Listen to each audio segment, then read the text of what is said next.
culto online, né? Porque ainda estamos no período de confinamento social.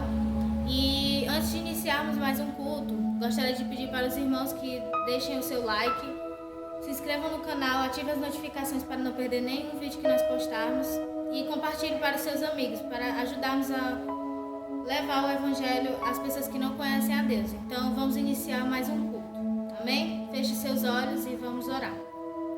Amém. Senhor nosso Deus, eterno Pai, queremos te agradecer, Senhor, por mais um dia, Pai. Te agradecermos, Senhor, por estarmos aqui, Senhor, gravando, Senhor, este vídeo, Pai. Te agradecermos, ó Pai, pela tua bondade, ó Deus querido.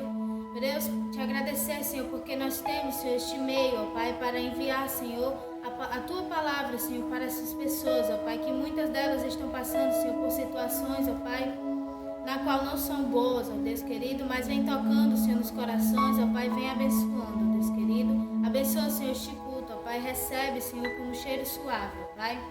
Amém.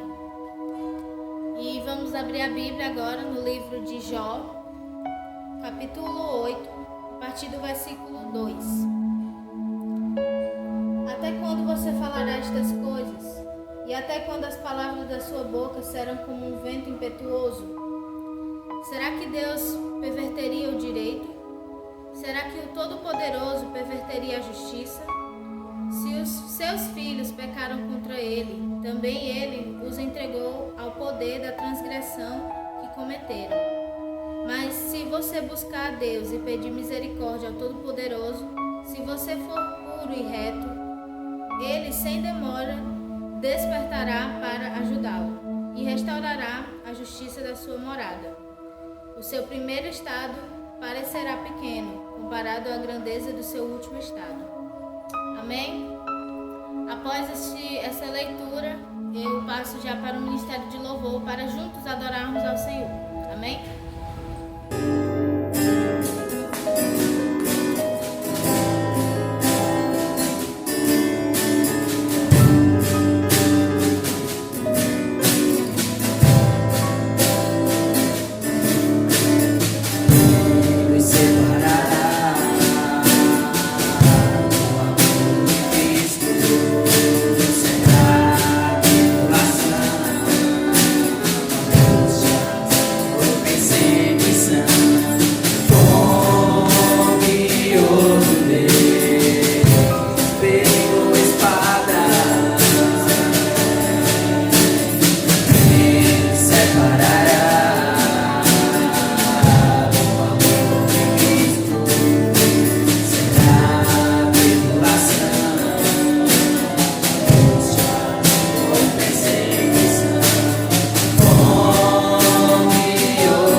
Poderá nos separar.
Sei que os teus olhos, sempre atentos, permanecem em mim.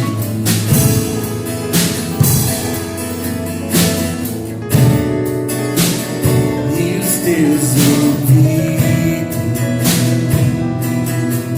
estão sensíveis para ouvir meu clamor. Posso até chorar,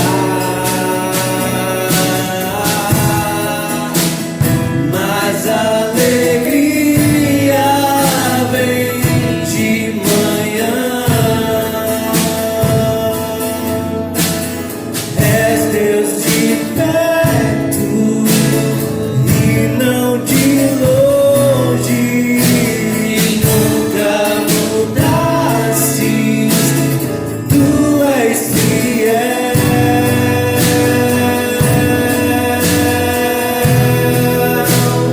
Deus de aliança, Deus de promessas, Deus que não é homem pra mentir. Tudo pode passar, tudo pode mudar, mas tua palavra vai se cumprir.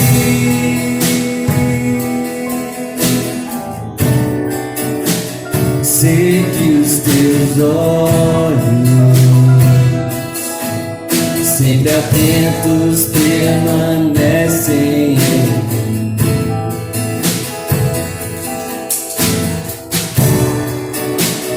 E os teus ouvidos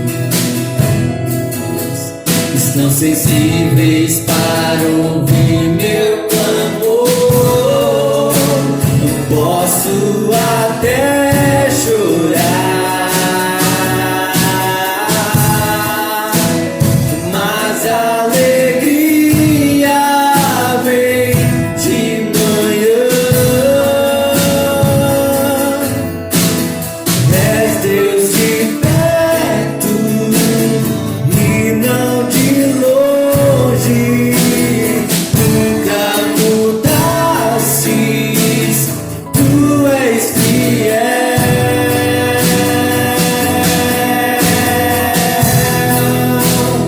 Deus de aliança, Deus de promessas, Deus que não é homem pra mentir. Tudo pode passar, tudo pode mudar, mas tua palavra vai se cumprir. Posso enfrentar o que for, eu sei quem luta por mim. Teus planos não podem ser frustrados. Minha esperança está nas mãos do grande eu sou. Meus olhos vão ver o impossível acontecer.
ao monte do Senhor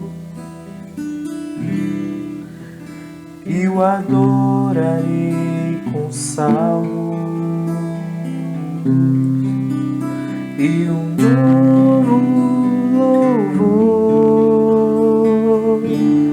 Subirei ao monte do Senhor e o adorarei com salmos e um novo louvor. Estende tuas mãos, guardando-me, ó Rei Jesus. Em teus braços me proteges para o teu louvor, para o teu louvor. Estende tuas mãos, guardando-me, ó Rei Jesus. Em teus braços me proteges para o teu louvor, para o teu louvor. Cantarei, aleluia, aleluia, glórias ao Senhor. Cantarei, aleluia, aleluia, glórias ao Senhor.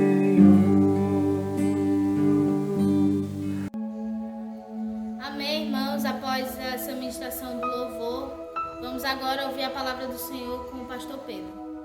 Aleluia, glória a Deus, bendito seja o nome do Senhor.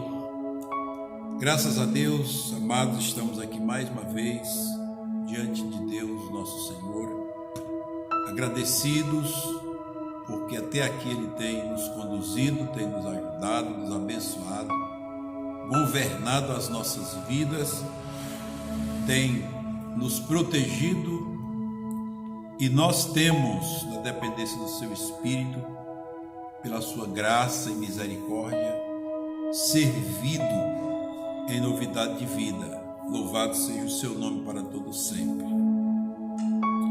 Amados, mais uma vez nós estamos usando a rede social nesses dias de quarentena.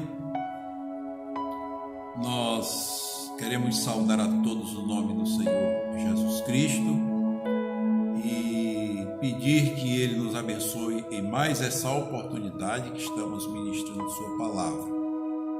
Damos graças a Ele porque nós temos o privilégio de servi-lo em novidade de vida. Ele que é digno de toda honra, de toda glória, de todo louvor, eternamente.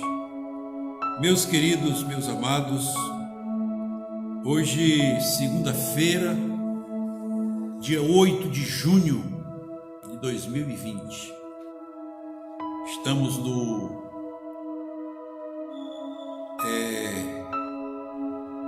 isolamento social ainda. Hoje completa 81 dias de confinamento, de isolamento, de quarentena, como quiserem denominar. Estamos reclusos em nossas casas, as nossas igrejas estão de portas fechadas para culto coletivo e nós estamos respeitando, embora discordando do isolamento horizontal. Concordamos com muitos técnicos da área de saúde, concordam que o isolamento melhor para a população deve ser o vertical, mas nós estamos cumprindo, decreto do governo e da prefeitura de Fortaleza, do estado do Ceará. Estamos procurando cuidar melhor, dando assistência melhor aos idosos acima de 60 anos e às crianças. Estamos cumprindo as normas de higiene, temos usado álcool, temos usado máscara. Nós estamos usando nesse momento, por conta de que estamos só 2 pessoas aqui, distante uma da outra, mas nós estamos cumprindo as normas e as determinações. Louvamos a Deus porque até aqui nenhum dos membros das nossas igrejas, que são 3, uma igreja autônoma e 2 congregações, nenhum dos nossos membros foi acometido do coronavírus, e Deus tem cumprido as suas promessas nas nossas vidas têm estado guardadas e protegidas desse tão noticiado, tão temido e tão propagado vírus chamado coronavírus. E nós, durante esse tempo, amados, temos estudado a Bíblia, temos orado mais, jejuado mais, temos aproveitado mais o tempo com a família e bem como o tempo para crescer, melhorar, aperfeiçoar a nossa comunhão com Deus. Nós temos estudado diversos temas, todos relacionados à pessoa de Deus, ao nosso relacionamento com Deus, às nossas necessidades de Deus, a importância de andarmos na presença de Deus. Ele diz para Abraão: anda na minha presença e serás uma bênção, anda na minha presença e ser perfeito. Nós devemos considerar que necessitamos de Deus como nunca antes. A cada dia que passa, a humanidade precisa mais de Deus, necessita mais de Deus, a despeito da ideia dos que não acreditam em Deus, dos que não respeitam a Deus, dos que não temem a Deus, mas a despeito da ideia destes, a verdade é aquilo que a Bíblia Sagrada diz, que todos nós precisamos de Deus. E a Bíblia diz que o dever de todo homem, falando do sentido genérico, homem e mulher, todo homem tem o dever, é dever de todo homem, temer a Deus e guardar os seus mandamentos. E no meio dessas crises que acontecem nas nossas vidas, a pandemia é uma crise. O Brasil está vivendo uma crise política e uma crise social também, está entrando numa crise financeira. Mas no meio dessas crises, nós precisamos saber como proceder, como agir, como reagir diante de Deus no meio dessas crises.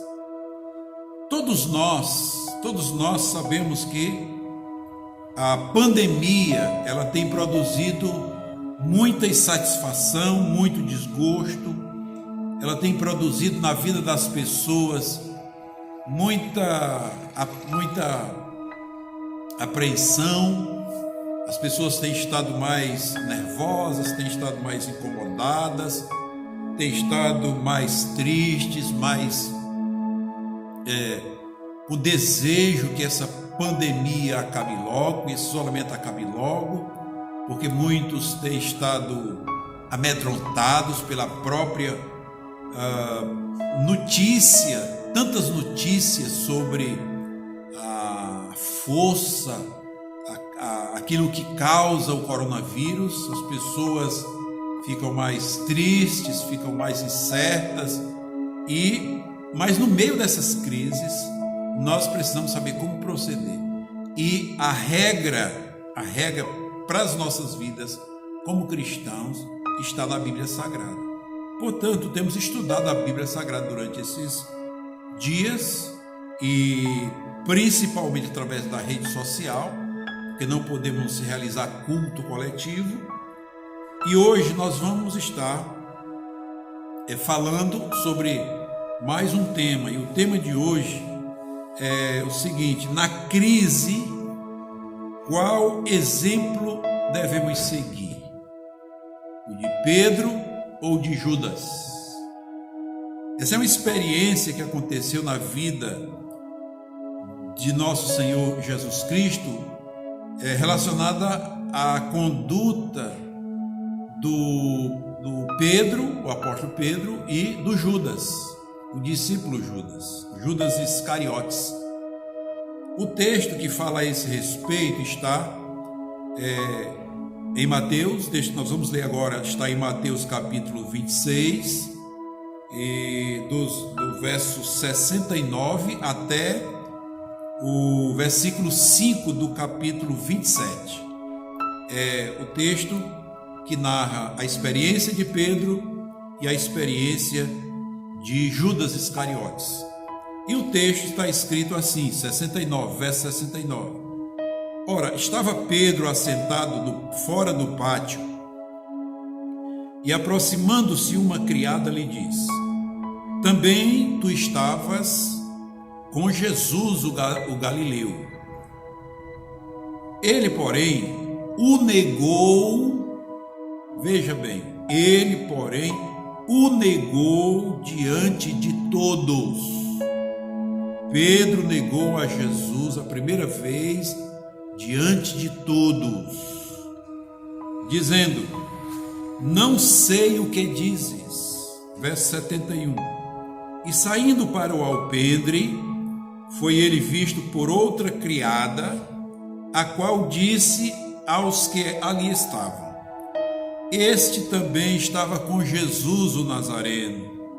E ele negou outra vez com juramento: não conheço tal homem. Que coisa triste. E ele o negou outra vez com juramento, dizendo: não conheço tal homem. Segunda vez que Pedro nega ao Senhor Jesus. Verso 73. Logo depois, aproximando-se os que ali estavam, disseram a Pedro: verdadeiramente és também um deles, porque o teu modo de falar te denuncia.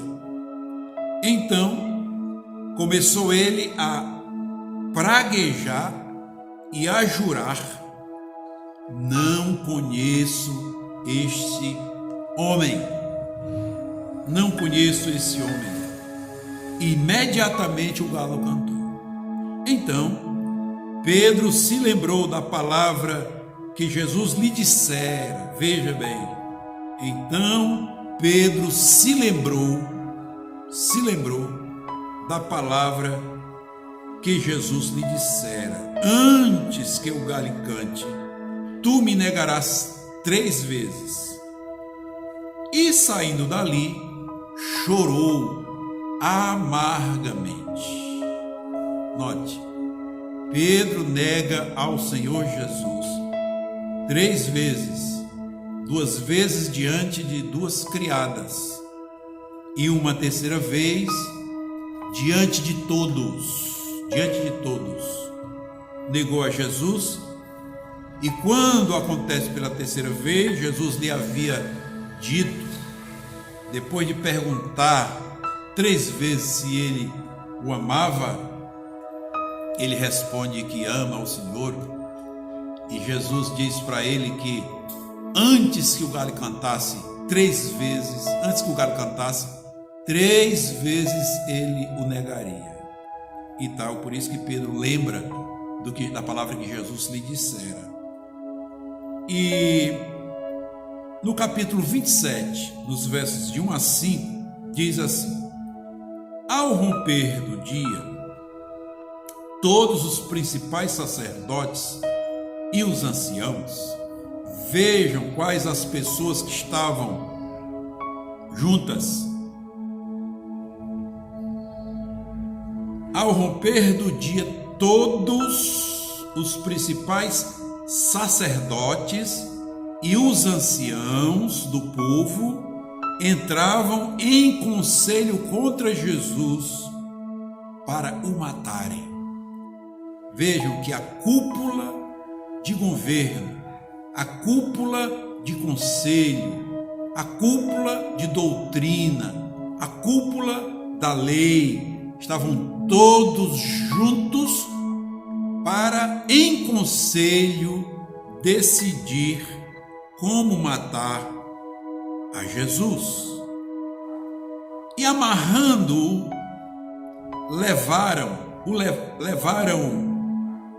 levando-no e o entregaram. Amarrando-o, levaram-no e o entregaram ao governador Pilatos. Então Judas, o que o traía, vendo que Jesus fora condenado, tocado de remorso, perceba, tocado de remorso, devolveu as 30 moedas de prata aos principais sacerdotes e aos anciãos, dizendo: pequei, traindo sangue inocente. Eles, porém, responderam: que nos importa? Isso é contigo. Então Judas, atirando para o santuário as moedas de prata, retirou-se e foi enforcar-se.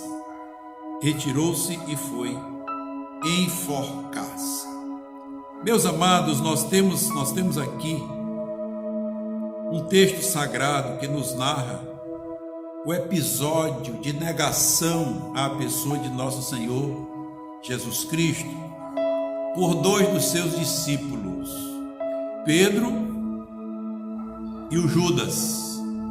Evidentemente que o Judas ele já havia sido escolhido profeticamente como o filho da perdição. Então Judas Iscariotes, Deus, sabendo que ele jamais creria no evangelho da promessa de nosso Senhor Jesus Cristo, ele o trairia, ele trairia o Senhor Jesus Cristo, ele venderia o Senhor Jesus Cristo. Essa é uma ação profética. Mas Pedro era aquele homem que sempre estava na liderança, era aquele homem que estava sempre tomando a palavra, era aquele que falava mais, era aquele que contestava mais, era aquele que estava como até considerado por nosso Senhor Jesus Cristo como o que lideraria, o que pastorearia os outros 10, porque Judas era filho da perdição. Ele também está constado nessa passagem da palavra de Deus, e a referência é que ele, assim como Judas, negou ao Senhor Jesus Cristo. Os dois negaram ao Senhor Jesus Cristo. Nós estamos no meio de uma crise. Evidentemente que eles estavam numa crise porque Jesus havia sido preso, o mestre deles havia sido preso, e eles estavam sem saber o que fazer, porque o líder deles estava preso, estava condenado, havia sido julgado e condenado à morte. Eles estavam passando por uma crise. E no meio das crises, meus amados, é no meio delas que nós somos testados. Quem realmente somos, o que realmente temos no coração, qual o propósito de existirmos, aflora, o compromisso que nós temos com Deus também é posto à prova, a fé que nós professamos é testada. Portanto, é no meio da crise que nós revelamos quem realmente somos, em quem realmente cremos, a quem realmente amamos, a quem realmente estamos ligados, que caráter nós temos, que atitude nós temos, que fé nós exercemos, que aliança nós temos. É no meio das crises que essas coisas são provadas e comprovadas. É no meio das crises que nós somos revelados quem realmente somos. Veja que aqui nessa passagem nós temos 2 discípulos do Senhor Jesus Cristo e os 2 tropeçaram, os 2 pecaram.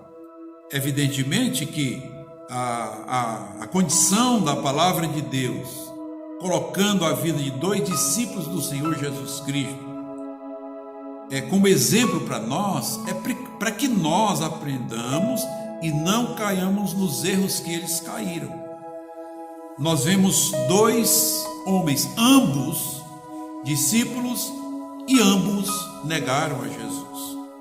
Um o negou e o outro o vendeu, o outro o traiu.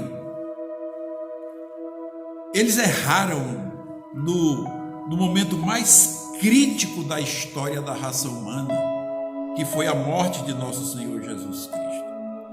Um o entregou à morte, Judas. O outro, por causa da perseguição, negou ao Filho de Deus. Agora, ambos experimentaram finais diferentes. Pedro experimentou o arrependimento diante do seu pecado e chorou amargamente. O Judas, o texto sagrado diz que ele sentiu remorso e, tentando se livrar do fruto da sua traição, ele joga as moedas de prata no santuário, sai e vai cometer um ato pior, que foi o suicídio, foi tirar a própria vida. Veja que Pedro, ele sentiu a tristeza, a amargura por causa do seu pecado, arrependeu-se, e Judas simplesmente ficou com remorso, e cheio de remorso, ele foi suicidar-se. Nós precisamos considerar o que significa arrependimento e o que significa pecado, para melhor entender remorso, arrependimento e pecado, para melhor entender esta situação e dela tirarmos lições práticas nesses dias de crise pandêmica que nós estamos passando. Judas sentiu remorso. O que é remorso? Segundo o nosso dicionário da língua portuguesa, isso está de acordo com aquilo que a palavra de Deus fala a respeito de remorso, que é uma palavra que vem do latim, que significa sentimento de aflição ou tristeza causada por uma prática ou um ato reprovável. É um sentimento de aflição e de tristeza causado por um ato praticado, ato este que é reprovável por todos nós. Então, o remorso é somente isso.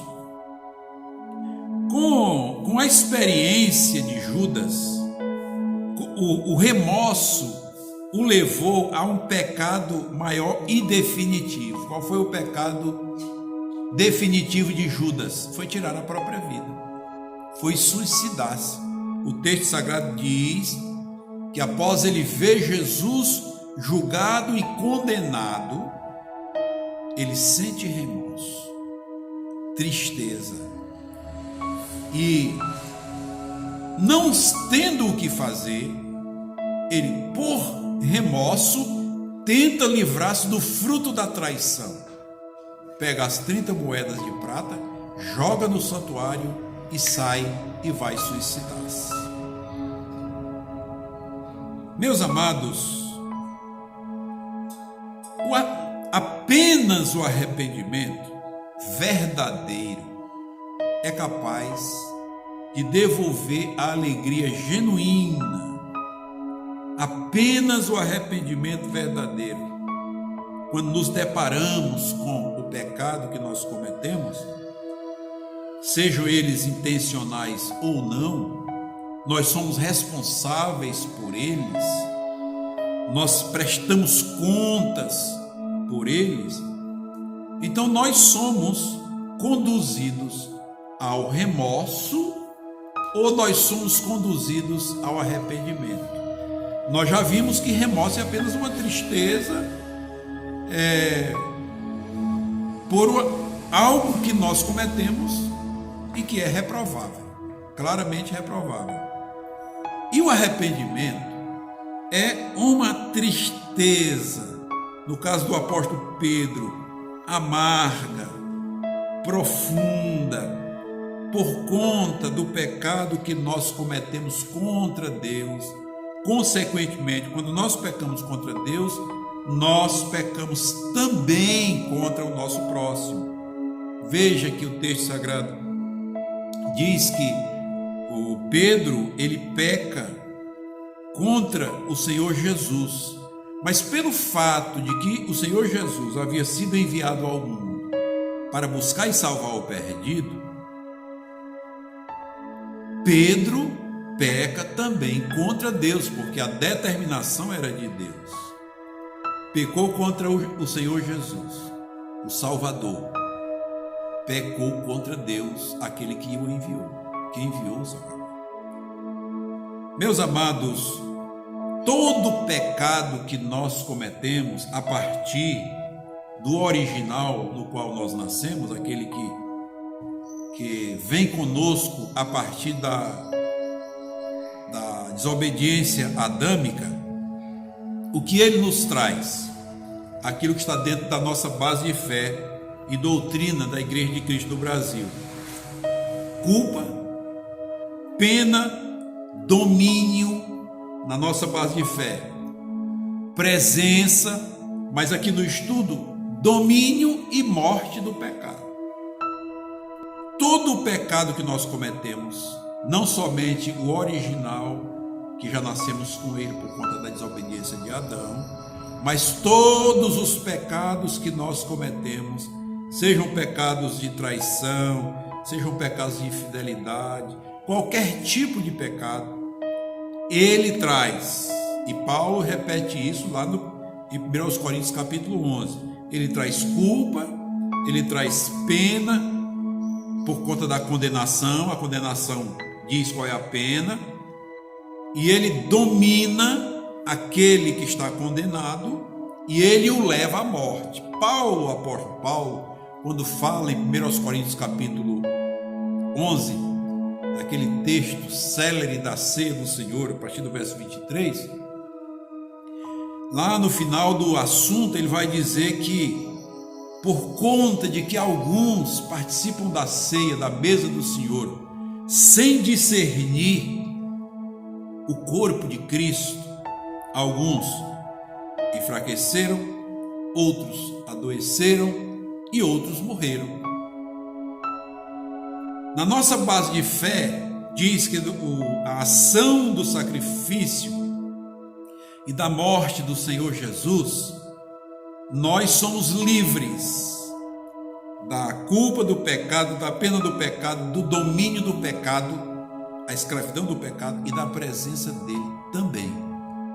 No estudo que nós estamos comentando aqui, nós citamos que o pecado nos leva a uma culpa, a uma penalidade, que vem da condenação, a um domínio, uma escravidão e a morte. Porque a morte, essa sequência de enfraquecimento, doença, o fim é a morte. O texto lá de 1 Coríntios fala: fracos, doentes e mortos. Fracos, doentes e os que dormem. fracos, doentes e os que morreram, por conta de que não discerniram o corpo de Cristo. Comeram o pão e beberam o cálice do Senhor indignamente. Eles estão condenados a enfraquecer, a adoecer e a morrer.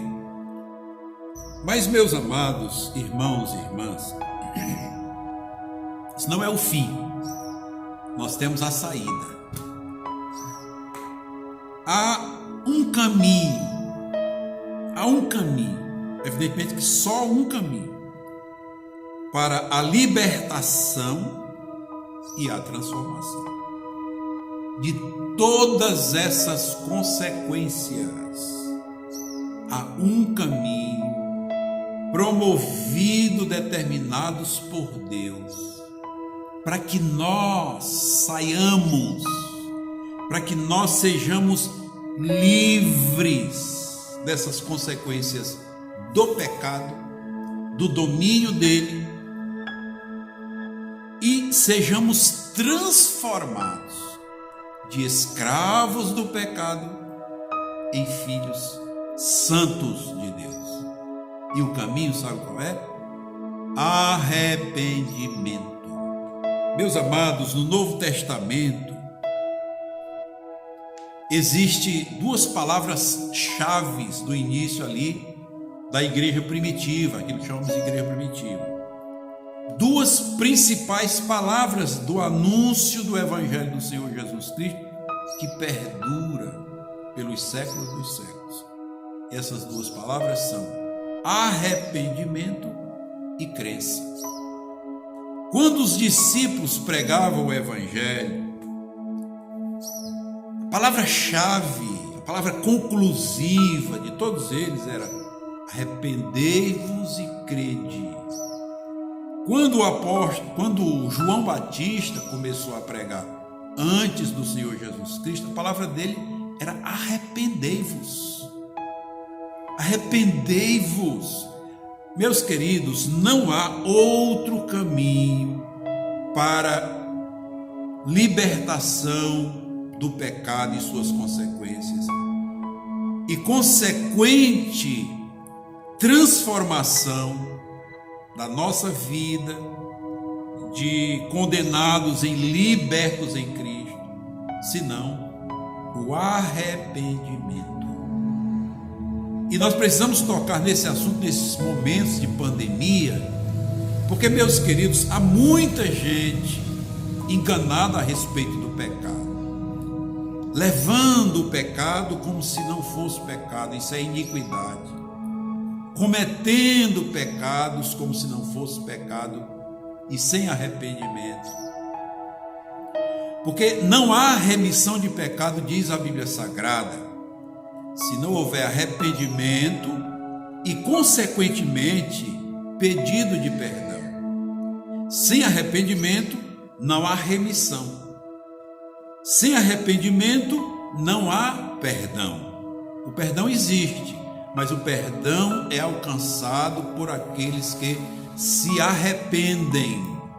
Não é por aqueles que sentem remorso por alguma coisa que fizeram, mas é para aqueles que se arrependem do pecado que cometeu ou do pecado original no qual nasceu e creem no Senhor Jesus Cristo e o aceitam e o confessam como o único, eterno e suficiente Salvador.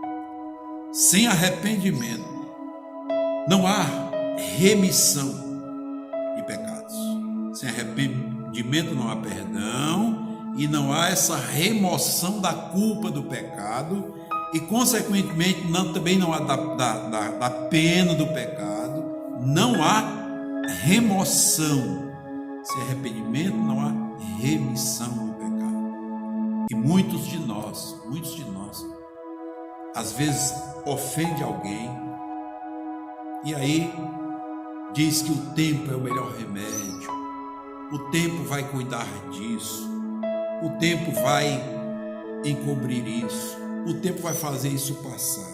Mas, meus amados, não é assim, não é assim. Se nós cometemos qualquer pecado, nós vamos já pegar sobre isso, nós cometemos qualquer pecado, enquanto nós nos arrependemos dele e pedimos perdão por eles, a culpa continua sobre nós.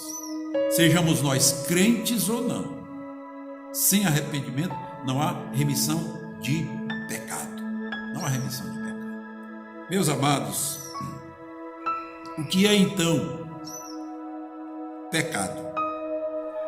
E aí nós temos que voltar para a Bíblia Sagrada, evidentemente, em conotação com aquilo que está na nossa língua, a partir do grego, do hebraico, do latim e do português.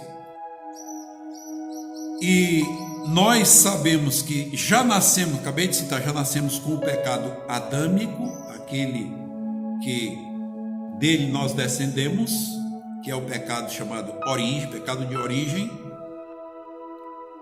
E a Bíblia Sagrada diz que o pecado, ele é um ato ou uma atitude,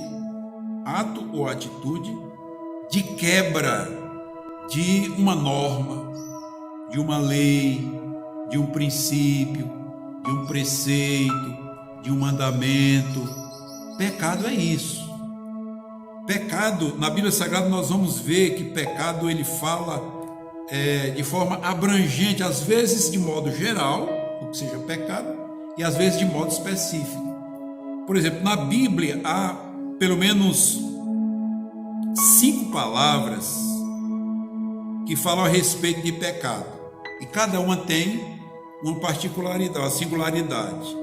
A primeira é chatarte, que é no hebraico, que significa algo como desviar-se do caminho, ou errar o alvo. Normalmente nós tendemos a achar que pecado é só errar o alvo, mas isso é uma particularidade do que significa pecado, errar o alvo. Você errou o alvo. Normalmente usamos isso como um termo geral, mas é no sentido de um erro ou um desvio deliberado. E há uma outra palavra, que aqui é até uma palavra conhecida, que é avel ou avon, que significa transgressão ou rebelião contra uma autoridade legítima ou uma quebra de aliança. Por exemplo, por que nós estamos obedecendo o decreto do governador?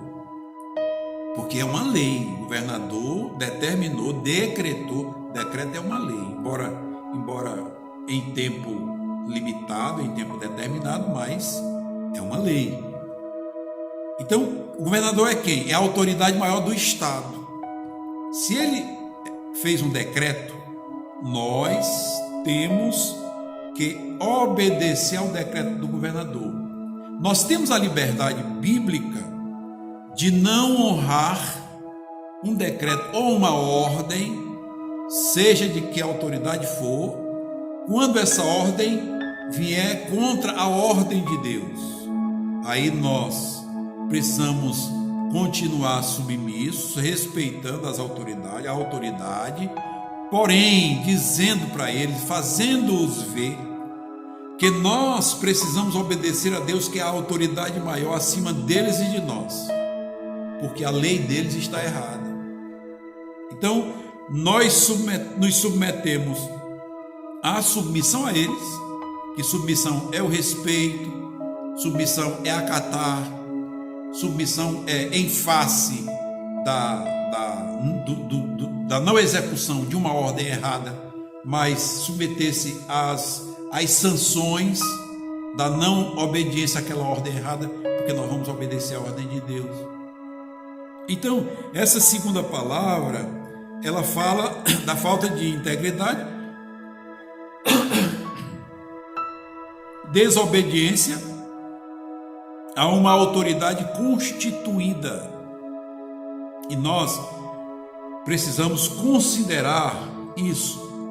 Uma terceira palavra é pecha.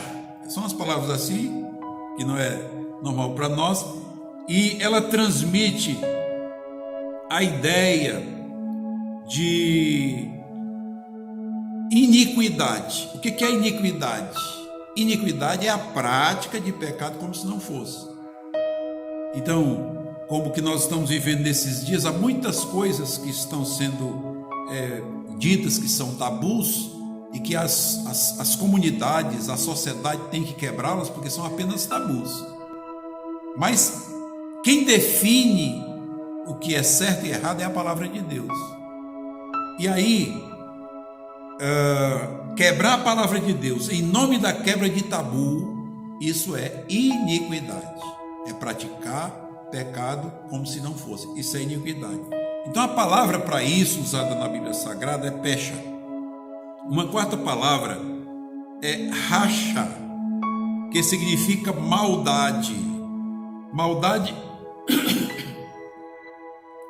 ela implica sempre num sentimento de culpa moral. Ao infligir impiamente,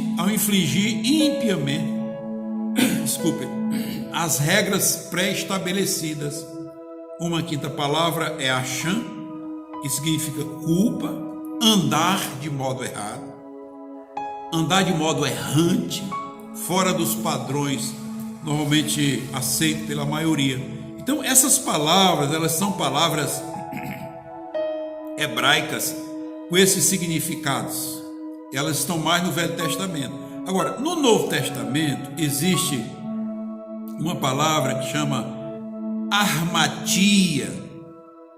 Essa é uma palavra mais abrangente para o pecado do Novo Testamento e significa um desvio da justiça aqui, iniciando-se com a justiça, referindo-se à justiça de Deus primariamente. Quando a Bíblia Sagrada diz em Romanos capítulo 5, a partir do verso 1 diz que nós somos justificados pela fé. E é um ponto-chave da nossa base de fé. Justificados, pois, mediante a fé, temos paz com Deus mediante nosso Senhor Jesus Cristo. Então essa palavra hamatia, ela é uma palavra mais no sentido de um desvio daquilo que a palavra de Deus, a justiça de Deus determina. É a armatia. E há uma segunda palavra que é adiquia, que significa injustiça no geral. Há uma terceira palavra que é anomos, usada para se referir àquele que transgride uma lei, transgressor da lei. Essa é a palavra anomos. E tem uma palavra mais usada que é paratoma. É algo como uma ofensa ou transgressão deliberada. É o que para nós, na nossa Constituição, se refere mais aos crimes contra a honra e a dignidade. São aquelas palavras que ofendem os outros. Isso também é pecado. Além da lei condenar, também é pecado. Além de ser crime legal, é pecado. E há uma outra palavra, a última palavra é poneros. Isso tudo no Novo Testamento. Geralmente se refere à iniquidade moral, aqueles pecados que a sociedade acha que são pecados que são pecados mais escandalosos, essa coisa, né? Então, meus amados irmãos e irmãs, temos esses termos quando aplicados à ideia de um mal moral, geralmente são traduzidos por palavras que revelam o pecado em seus diversos aspectos. Todas essas palavras. O pecado, ele nos leva culpa, maldade, depravação, perversidade, iniquidade, injustiça, desobediência, rebelião, impiedade, prostituição, imoralidade e muitos outros, como diz lá o texto de Gálatas, e coisas semelhantes a estas. Agora vejamos, quem está debaixo desse domínio, dessa pena, dessa culpa, dessa condenação, essa execução pecaminosa? Quem está debaixo disso? Aí nós nos reportamos ao texto de Romanos, o capítulo 3, dos versos 9 a 23. Sempre citamos o verso 23 do capítulo 3, porque é o texto que conclui esse assunto a respeito da universalidade do pecado. O texto diz: pois que somos melhores do que eles? De maneira nenhuma, pois já demonstramos que tanto judeu como gregos, todos estão debaixo do pecado. Todos estão debaixo do pecado. Como está escrito: não há justo nem sequer um. Não há quem entenda, não há quem busque a Deus. Todos se extraviaram, juntamente se fizeram inúteis. Não há quem faça o bem, não há nem sequer um. A sua garganta é um sepulcro aberto. Com as suas línguas falam enganosamente. Peçonha de áspides está debaixo dos seus lábios. A sua boca está cheia de maldade e amargura. Os seus pés são ligeiros para derramar sangue. Os seus caminhos, a destruição e miséria. E não conhecem o caminho da paz. Não há temor de Deus diante dos seus olhos. Ora, nós sabemos que tudo o que diz a lei aos que estão debaixo dela, o diz, para que se cale toda a boca e todo mundo fique sujeito ao juízo de Deus. Aleluia.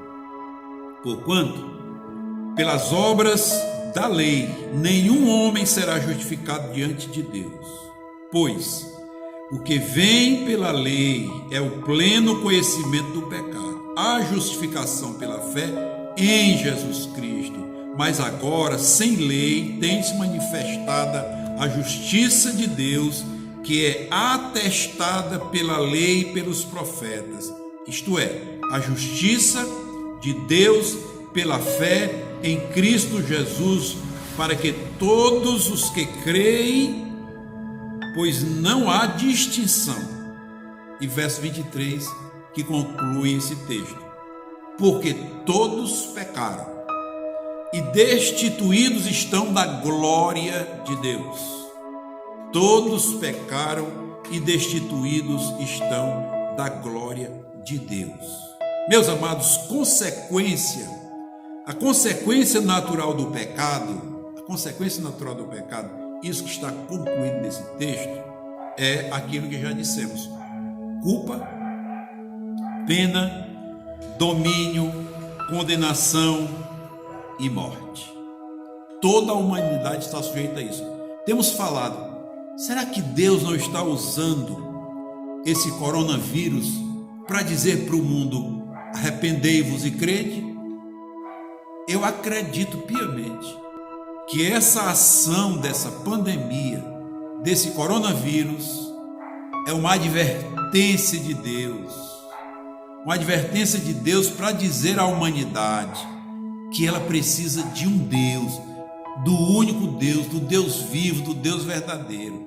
Eu preciso de Deus, o presidente precisa de Deus, o seu ministério precisa de Deus, o Supremo Tribunal precisa de Deus, o Congresso Nacional precisa de Deus, os governadores precisam de Deus, os prefeitos precisam de Deus, os deputados estaduais precisam de Deus, os vereadores precisam de Deus, os médicos precisam de Deus, os enfermeiros precisam de Deus, os diretores precisam de Deus, os pais, as mães, os filhos, os alunos, professores, diretores, autoridades nas suas diversas áreas precisam de Deus.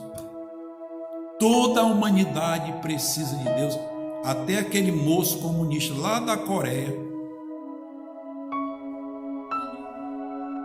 do Norte, aquele homem é comunista, ele não crê em Deus. O Deus dele é uma estátua, pois até ele precisa de Deus. O homem mais rico do mundo, Bill Gates, aquele Carlos mexicano, os 2 homens mais ricos do mundo, eles precisam de Deus. O dinheiro deles não é suficiente para lhes dar a salvação, o tesouro maior das suas vidas, que é a alma. Precisam de Deus. Nós estamos vendo aí a corrupção, nós estamos vendo a corrupção desgraçando, destruindo a vida dos homens, principalmente dos que estão na política. As pessoas vendem a alma por dinheiro. Dinheiro não é tudo, riqueza não é tudo. Nós temos um tesouro mais valioso do que dinheiro, do que joia, do que posição social, do que posses. Tesouro maior é a alma que nós temos dentro de nós.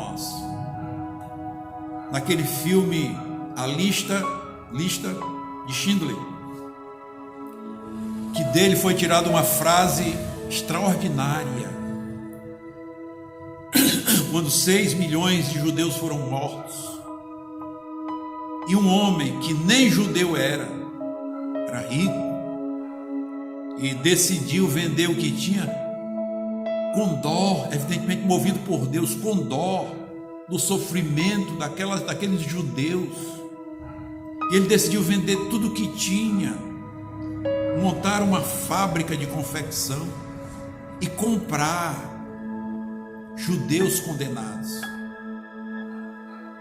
E o que dominava, o que comandava a atitude dele era: uma alma vale mais do que o mundo inteiro. Tem sido o tema das nossas missões. Uma alma vale mais do que o mundo inteiro.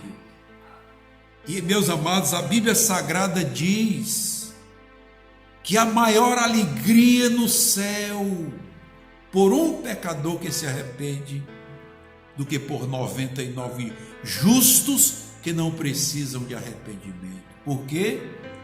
Porque que a maior alegria no céu por um pecador que se arrepende, porque dentro dele há uma alma a quem Deus ama, e que o diabo ludibriou, e que o diabo convenceu, tentou e ganhou, e ele precisa resgatá-lo. Ele mandou seu filho ao mundo para nos resgatar da condenação do lago que arde com fogo e enxofre, para onde o diabo vai com os seus anjos.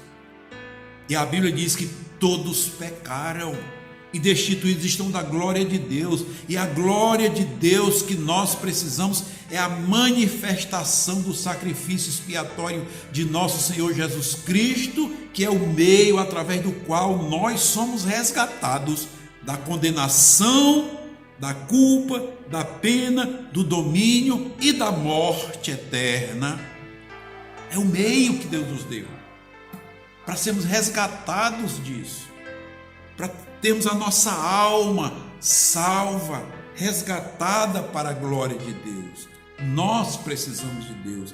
Então acredito que Deus está dizendo, alertando o mundo: os dias estão no fim. Tudo o que está acontecendo, meus queridos, está nos dizendo que muito em breve o Senhor Jesus Cristo se manifestará e virá do céu e buscará a sua igreja.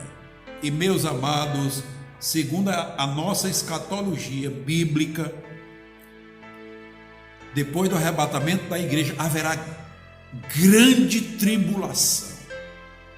Olha, escute, veja, se as pessoas nessa pandemia, por causa de um vírus, estão nessa aflição toda, meus queridos, isso é apenas princípio das dores. A Bíblia, quando fala dos sinais dos tempos, fala de pandemias, fala de epidemias. Não é uma, nem duas. Já aconteceram 10 grandes epidemias no mundo. O coronavírus é mais um detalhe do sofrimento dos últimos dias para o arrebatamento da igreja do Senhor.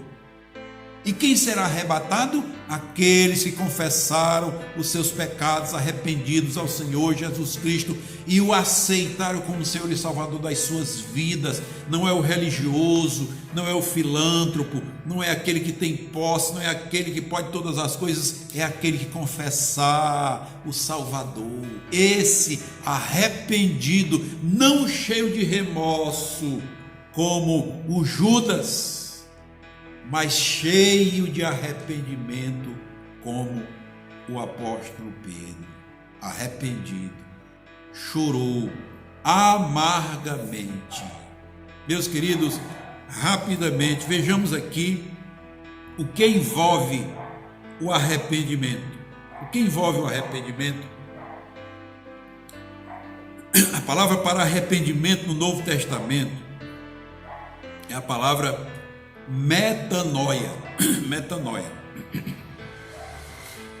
Essa palavra significa mudança de pensamento, mudança de convicção. Meus amados irmãos e irmãs, a palavra do Novo Testamento para arrependimento é metanoia. Metanoia. Metanoia significa mudança de pensamento, mudança de convicção.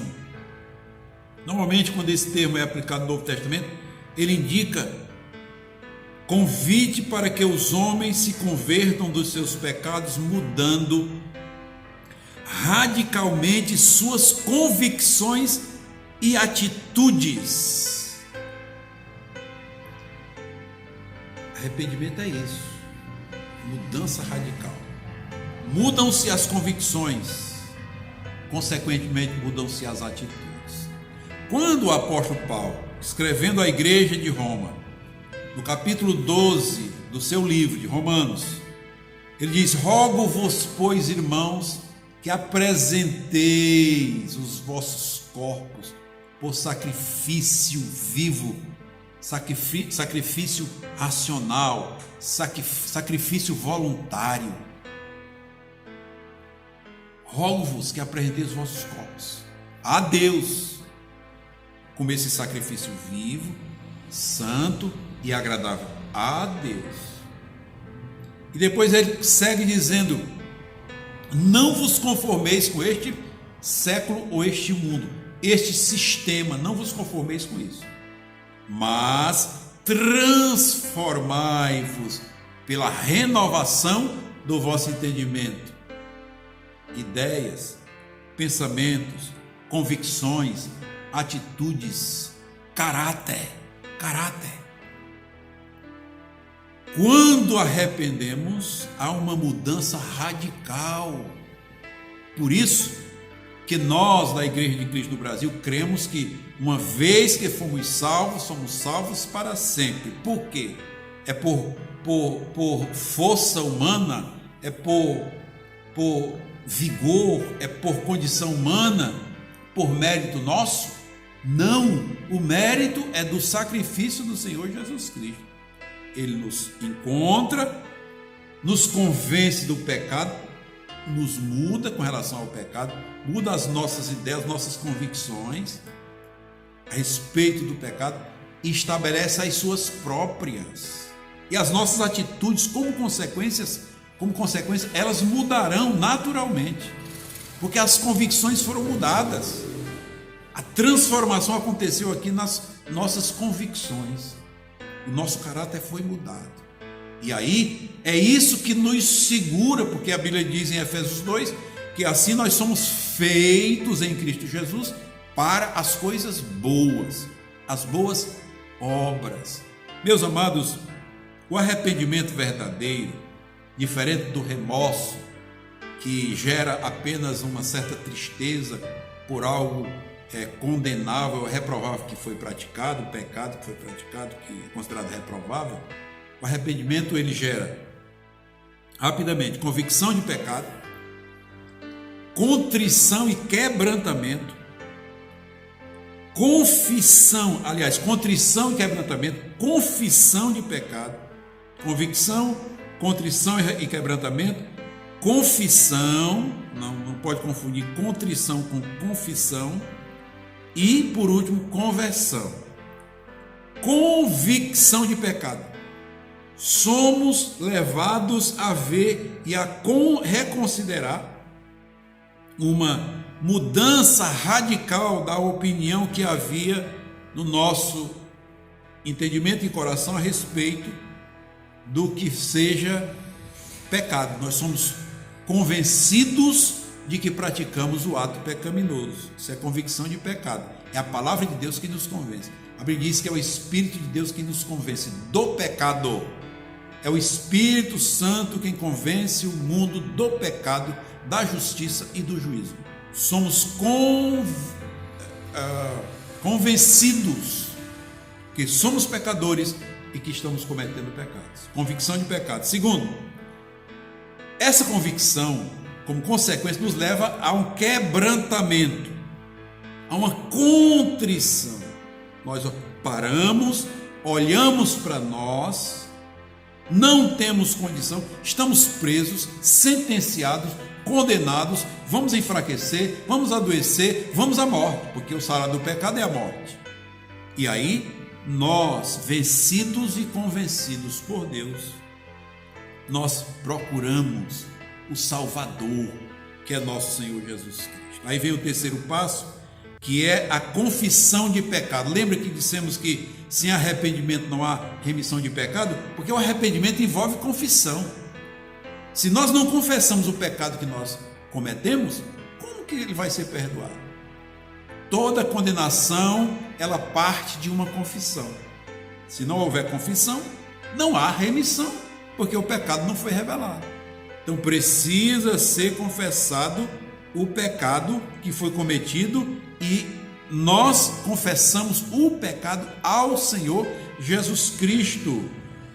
Não é apenas o ato de reconhecer o nosso erro ou o nosso pecado, ou sentir alguma tristeza por ele, mas é diante de Deus nós ficarmos convencidos de que o que fizemos não presta.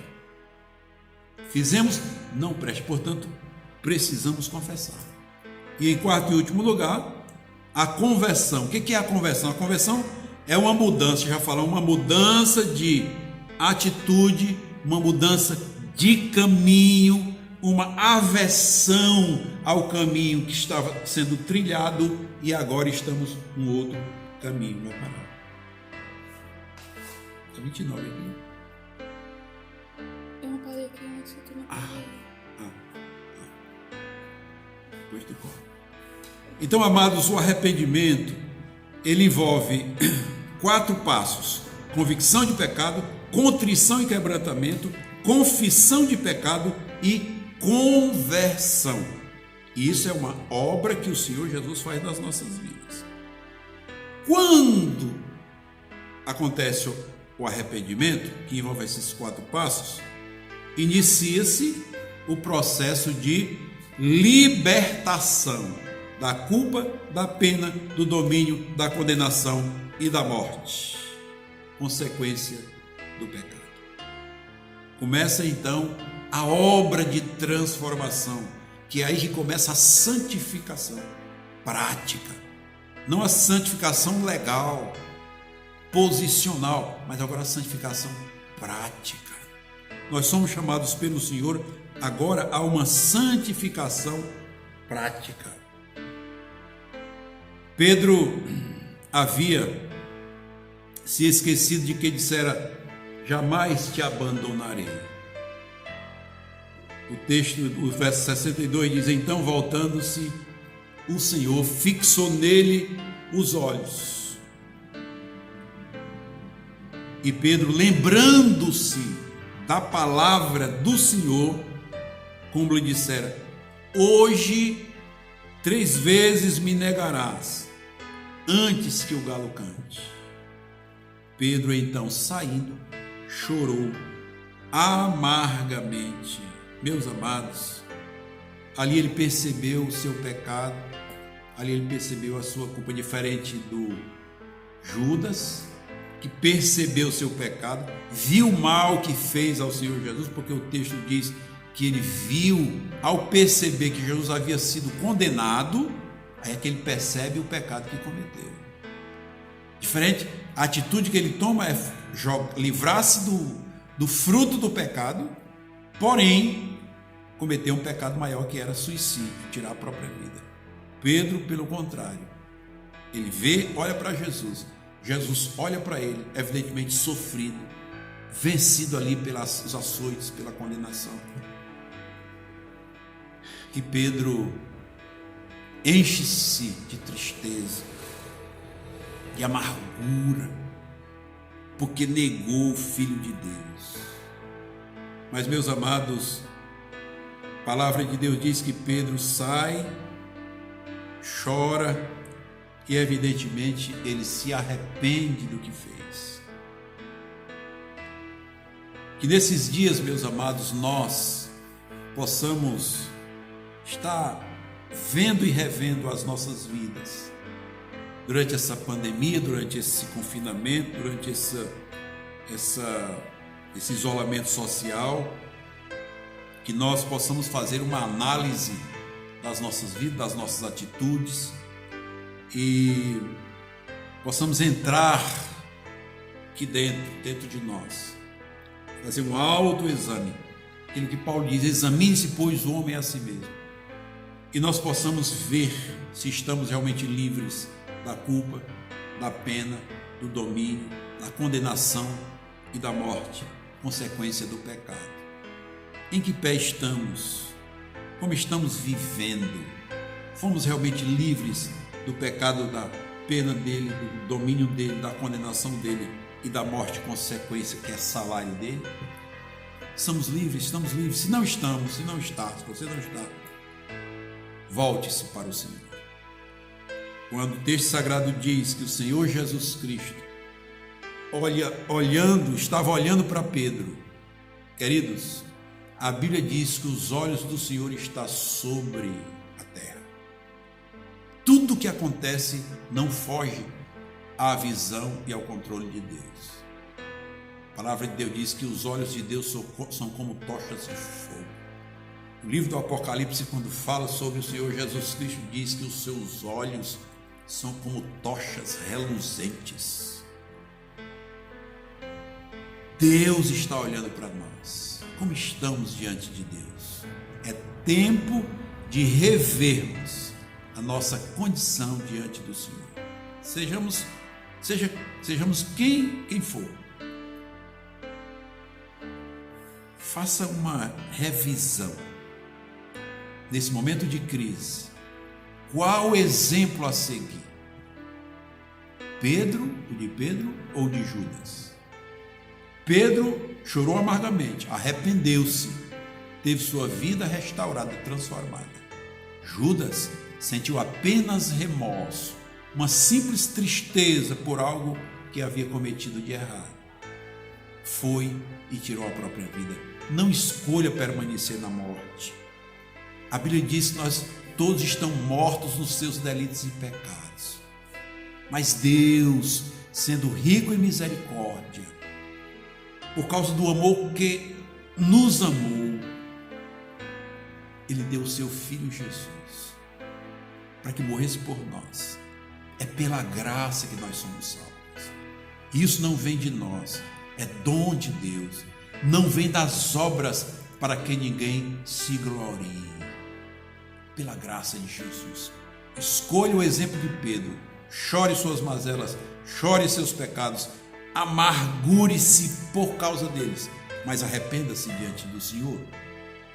Não faça como Judas. Sinta um remorso, uma tristeza. Veja que Deus está olhando para você. Fuja, saia e vá suicidar-se. Não faça isso. Confesse a Jesus como seu Salvador. Que Deus te abençoe, te guarde, te proteja e te conduza em vitória. E nos encontraremos, se não nesses dias, mas nos encontraremos um dia na glória depois do arrebatamento da igreja. Que Deus te abençoe em nome de Jesus. Amém. Queremos concluir esta palavra orando. Caixinha de pedidos de oração está aqui. Oramos pela sua vida, pela vida da sua família, pelos pais, pelas mães, pelas crianças, pelos idosos e também pelo governo do mundo e do Brasil. Amém? Oremos. Nosso Deus e nosso Pai, agradecidos estamos, meu Senhor, por mais essa oportunidade, e neste momento, em mais essa oportunidade, Senhor, Deus Todo-Poderoso, estarmos ministrando a Tua palavra, e agora estamos orando a Ti, te agradecendo pela Tua palavra. Não deixe, Senhor, que ela caia por terra estranha, em terra estranha, mas ela encontre corações sedentos, necessitados, e ela produza frutos gloriosos, ó Deus, em nome do Senhor Jesus, na vida de cada um daqueles que reconhecerem o seu pecado, se arrependam dele, peçam teu perdão e recebam a tua salvação e a tua transformação para a glória de Deus Pai. Oramos, ó Deus, pelos pedidos que estão aqui. Pedimos que a tua destra se manifeste, sarando, curando, libertando, levantando, fortalecendo o fraco, levantando aqueles que estão acamados, meu Senhor. Age com poder e grande glória, em nome de nosso Senhor Jesus Cristo. Também oramos pelo governo do mundo. Senhor, há uma cúpula maligna que tenta destruir as vidas no mundo, Senhor. Pessoas que estão presas aos bens materiais, aos mamons, ao dinheiro, Senhor, ao tesouro terreno. Senhor, repreende esse espírito diabólico que cega a mente e o entendimento das pessoas, para que não creiam no Teu Evangelho, Senhor. Estabelece aqueles que ministram a Tua palavra e que divulgam o Teu Evangelho, Senhor, em nome do Senhor Jesus. Oramos, ó Deus querido, pelo o governo do Brasil. Repreende os demônios do Supremo Tribunal Federal. Liberta aqueles homens, repreende os espíritos malignos, ó Deus, do governo do Brasil. Abençoa o presidente com seus ministros. Ó Deus, repreende os demônios do Congresso Nacional. Repreende, Deus Todo-Poderoso. Liberta ali, Senhor bendito, aquele Congresso, senadores e deputados, dos espíritos malignos, demoníacos, incrédulos, ó Deus, que tentam trazer mazelas, miséria ao Brasil. Repreende tudo e estabelece a justiça naquele lugar, meu Senhor. Deus Todo-Poderoso, seja com os estados, os governadores, os prefeitos, os vereadores, deputados estaduais, as autoridades da saúde, Senhor, que a Tua bênção permaneça sobre cada um deles e que em tudo, Senhor, nós possamos ver a mão gloriosa e poderosa do Senhor, repreendendo nesses dias o coronavírus, libertando vidas, sarando vidas, ó Deus bendito, contrariando as ideias malignas que trazem miséria ao povo, Senhor. Em nome de Jesus Cristo, nós a Ti oramos, rogamos e agradecemos. Amém. Amém. Amém. Que Deus abençoe. Amém, irmãos. Após a ministração da palavra, chegou o momento de dar tchau, né? Acabou. Mas eu tenho alguns avisos para dar para os irmãos. O primeiro aviso é que o templo vai estar aberto às segundas, às quartas e aos sábados, a partir das 9 horas da manhã até as 2 horas da tarde. Então, o templo vai estar aberto para os irmãos trazerem pedido de oração, trazerem seu dízimo e suas ofertas. Amém? O segundo aviso é que os irmãos venham nos seguir lá no Instagram, que vai estar aqui embaixo, no Facebook. E os irmãos também não se esqueçam de se inscrever aqui no canal, deixar o like e ativar o sininho, tá certo? Se os irmãos tiverem algum pedido de oração para nos entregar, os irmãos podem estar deixando aqui embaixo nos comentários, ou lá no Instagram, ou pelo Facebook, que nós vamos estar respondendo e vamos colocar na caixinha de oração, tá certo? Então, até quinta-feira. A paz.